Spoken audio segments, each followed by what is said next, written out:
मैं एक छोटी सी कहानी से इसका उद्बोधन करना चाहूंगा। मकराना एक जगह है, मार्बल निकलता है वहां से, कितने लोगों को पता है? मकराना एक जगह, वहां से मार्बल निकलता है। एक ट्रक में मार्बल के 2 पत्थर रखे गए, एक ही व्यक्ति ने रखा, एक ही ट्रक में वो मार्बल पहुंचा। एक ही व्यक्ति ने उस ट्रक से उस मार्बल को नीचे उतारा, और नीचे उतारकर एक ही व्यक्ति ने तराशा, और तराशने के बाद एक को बिछा दिया जिस पर लोग खड़े थे, और एक को बना दिया मूर्ति श्री कृष्ण की।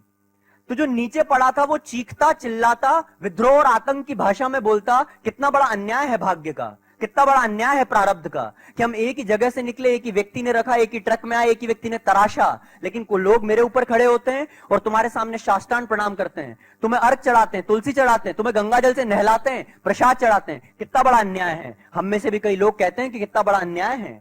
उसने भी यही कहा, जो मूर्ति वहां पर खड़ी थी, उसने 2 बातें कही। पहली बात, मेरे दोस्त, एक तो तू बोलता बहुत है, और जो बोलता बहुत है उसके पास ऊर्जा नहीं रहती। जिसके पास मौन है उसके पास शक्ति है, जिसके पास मौन है उसके पास ईश्वर है, क्योंकि सारा सृजन मौन में होता है।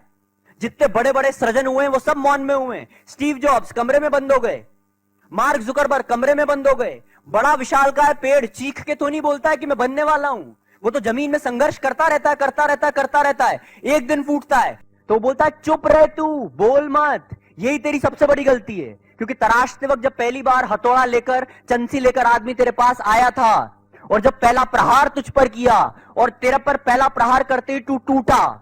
लेकिन मेरे दोस्त, तू वहां से नहीं टूटा जहां से तराशने वाला तुझे तोड़ना चाहता था, तू वहां से टूटा जहां से टूटना आसान था। और मेरे भाई, मैं वहां से टूटा जहां से मेरा तराशने वाला मुझे तोड़ना चाहता था। मैं वहां से कभी नहीं टूटा जहां से टूटना आसान था। और ये अंतर बहुत बड़ा है, बहुत बड़ा अंतर है। वहां से मत टूटो दोस्तों जहां से टूटना आसान है, वहां से टूटो जहां से तराशने वाला तोड़ना चाहता है। और जब वो प्रहार करे और वो बोलती है मूर्ति कि मैंने 1 प्रहार नहीं सहे मेरे भाई, तूने तो 4 प्रहार सहे और टिक गया तू तो, लेकिन मैंने ऊपर हजारों प्रहार सहे हैं, हजारों प्रहार, और लाखों प्रहार सहने के बाद मुझे घिसा गया है। और घिसने के बाद एक व्यक्ति ने उठाकर मेरे अंदर प्राण फूके, और प्राण प्रतिष्ठा होने के बाद लोग मेरे सामने साष्टांग प्रणाम कर रहे हैं। और तुझे लग रहा है कि मैं मस्ती में ही पहुंच गया हूं, आपको लग रहा है प्रेरक त्रिवेदी मस्ती में ही पहुंच गए, आपको लग रहा है कि मनोज प्रजापति सर मस्ती में पहुंच गए। उनसे पूछो, रात को 3-3 बजे तक वो अगले लेक्चर की तैयारी करते हैं।